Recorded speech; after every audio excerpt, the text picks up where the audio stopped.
Nous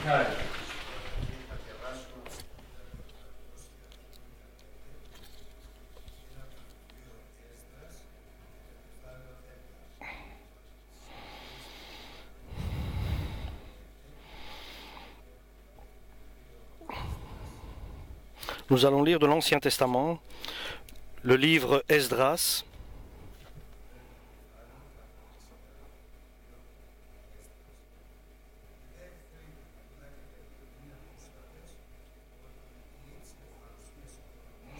Et chapitre 4.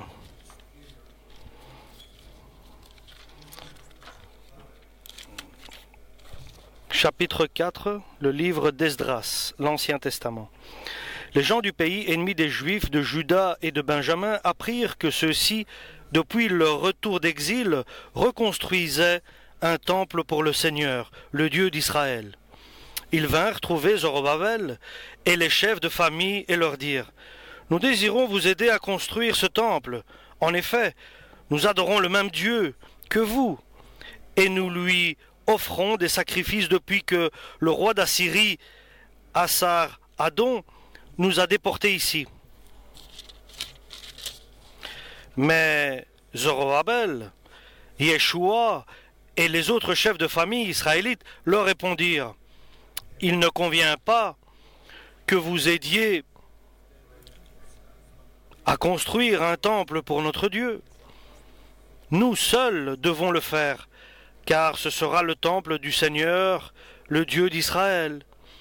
Cyrus lui-même, le roi de Perse, en a décidé ainsi. » Les gens du pays entreprirent alors de décourager les Juifs et de les effrayer pour qu'ils renoncent à bâtir le temple. Pendant tout le règne de Cyrus, roi de Perse, et jusqu'à celui de Darius, ils donnèrent de l'argent à des conseillers de la cour pour qu'ils fassent échouer les projets des Juifs.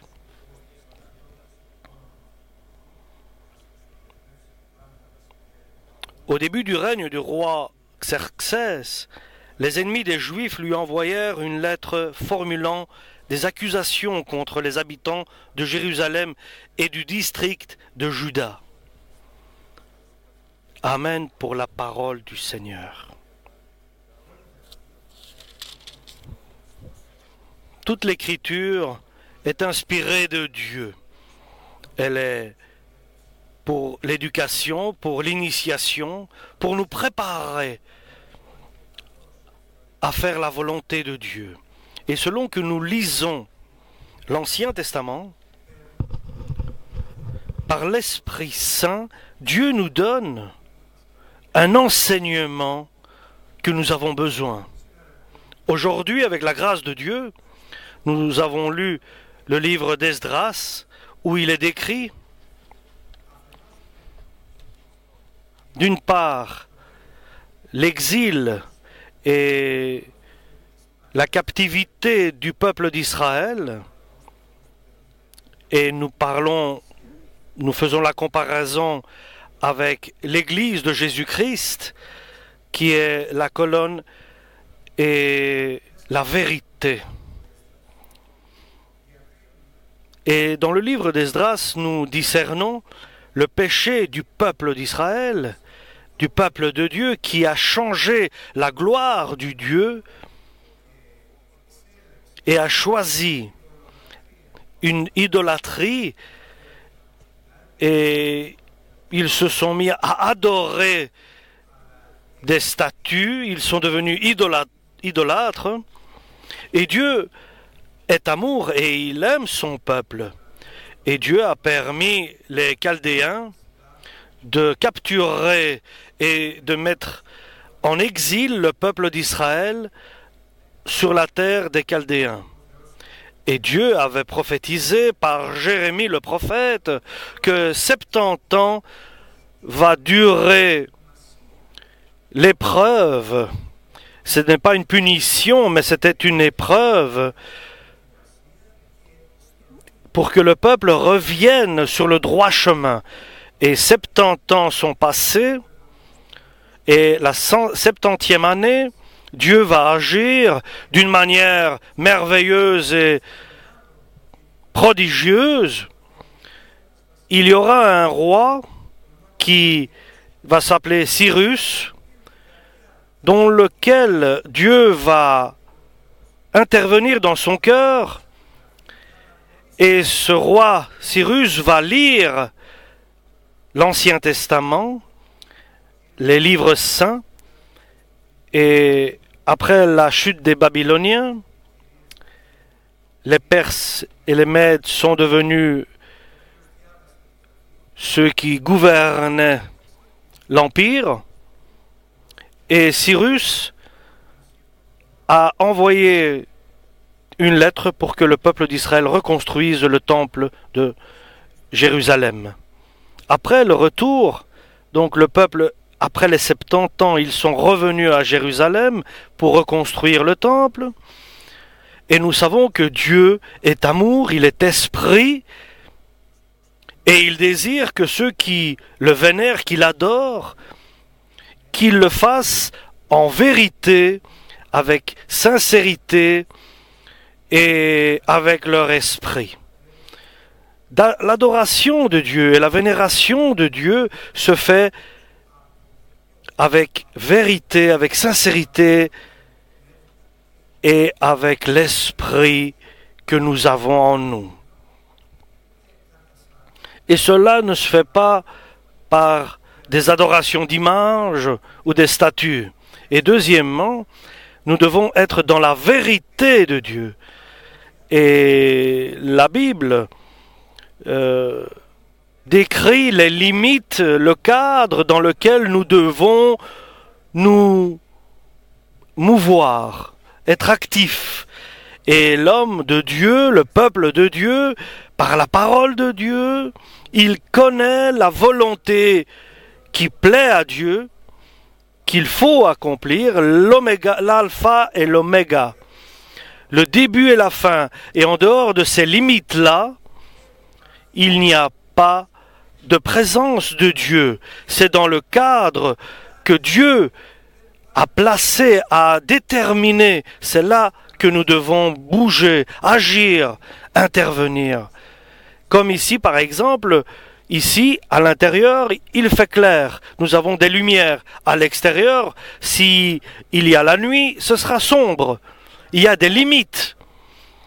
Et Dieu désire que l'homme soit dans toute la vérité et qu'il soit enseigné sur le droit chemin qu'il doit suivre.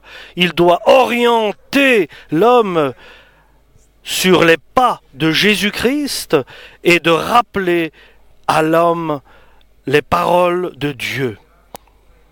Et il décrit dans ce que nous avons lu la volonté de Dieu. Et ce qui dirige l'homme dans les détails de ce qu'il faut accomplir pour que l'être humain, le fidèle, accomplit ce qu'il faut exactement accomplir pour être agréable à Dieu. Et il est décrit que les temps de la fin seront difficiles. Et ces temps de la fin seront comme les douleurs de la femme qui est prête à enfanter, à donner naissance à un enfant. Et nous savons que les douleurs à une femme qui est prête à accoucher, ces douleurs s'amplifient. Et ces douleurs sont plus intenses et plus fréquentes. Et c'est ce qui arrive pour nous ces derniers temps. Mais revenons à l'enseignement que Dieu nous donne par Esdras le prophète, où les Israéliens ont commencé, ils ont mis les bases, les fondements du temple, ils ont commencé à construire les fondements, les bases de l'édifice. Et si quelqu'un veut construire sa vie sur Dieu, il place des fondements Et il faut que ça soit Dieu. Et nous savons qu'en dehors du Père, du Fils et du Saint-Esprit, qui est un Dieu, le vrai, il y a aussi celui qui est contre Dieu, le diable, qui s'efforce d'arrêter l'œuvre de Dieu qui est pour la gloire de Dieu et la bénédiction des êtres humains. Et c'est une loi, c'est un canon, c'est une loi de Dieu. Et l'ennemi il viendra te mettre des idées et des murmures pour que tu puisses arrêter de faire la volonté de Dieu. Mais si tu n'écoutes pas ces murmures, tu pourras faire la volonté de Dieu. Et à cette époque-là, il y avait des Samaritains, lesquels les Assyriens, avant 70 ans, il leur avait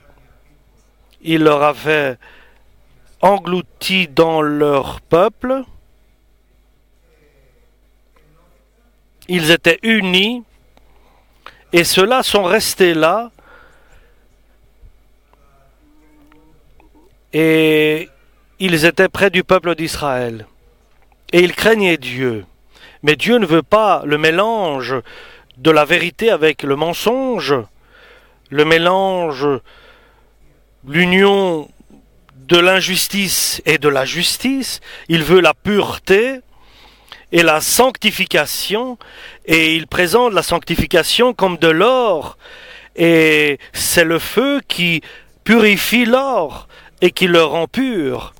Et les voisins donc d'Israël, nous sommes prêts à vous aider pour construire le temple de Dieu.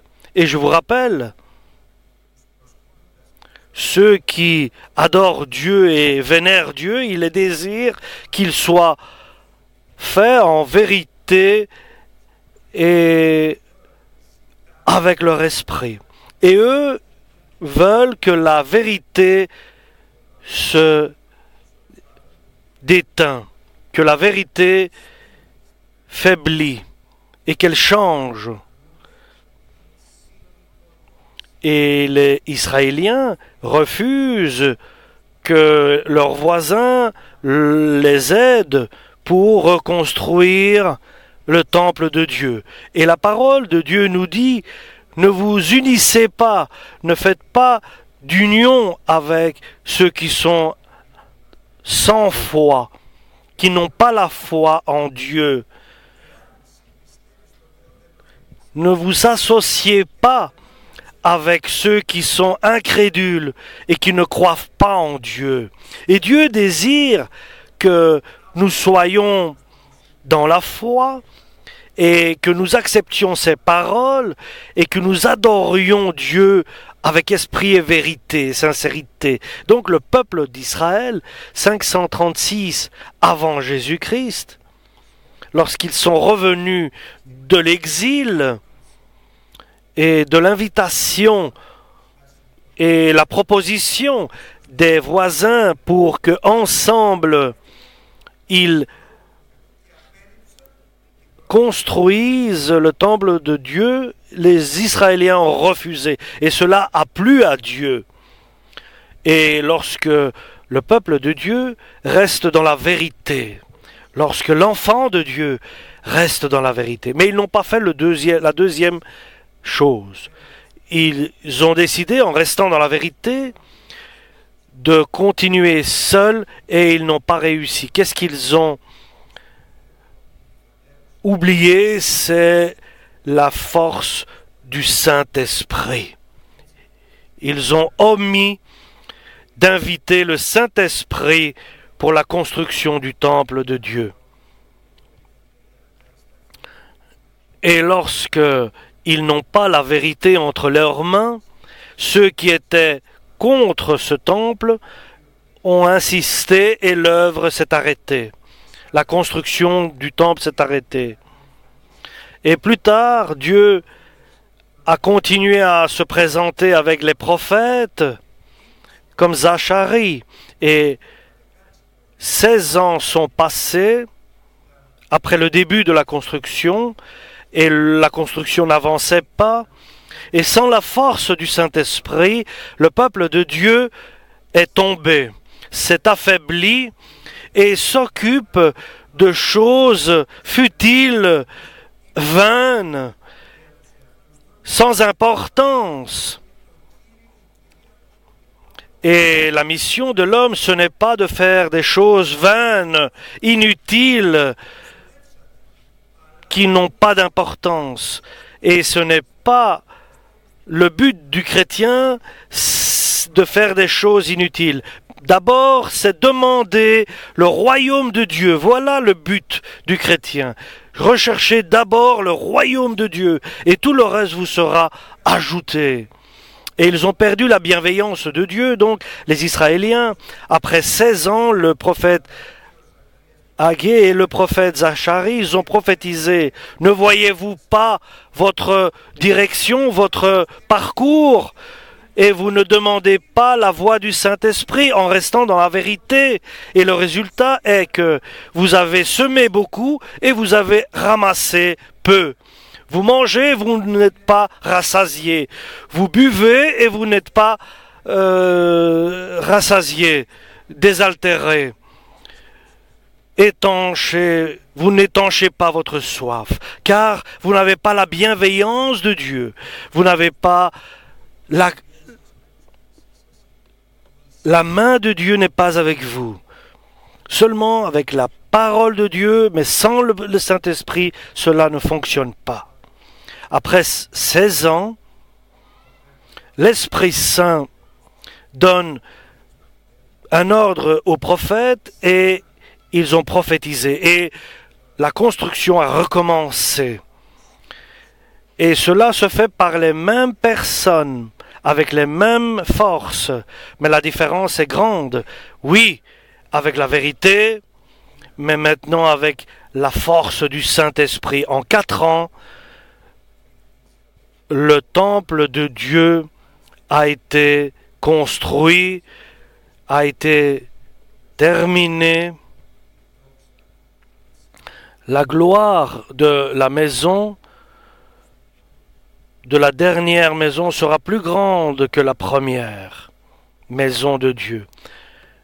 Et la volonté de Dieu s'est accomplie seulement lorsque le peuple de Dieu, avec l'aide de Dieu, construit, édifie, marche dans la vérité, avance par la force du Saint-Esprit. Et cet enseignement de l'Ancien Testament est très important pour chacun de nous, pour l'édifice de nos familles, pour l'éducation de notre famille. Tu ne peux pas être béni si tu ne marches pas dans la parole de Dieu, avec obéissance, et tu ne peux pas réussir. Tu feras toujours des erreurs, et l'échec sera toujours devant toi, si tu n'es pas dirigé par le Saint-Esprit, si tu n'es pas orienté par le Saint-Esprit. C'est pour cela, dans l'Église de Dieu, je le dis avec une grande retenue, il y a des frères et des frères.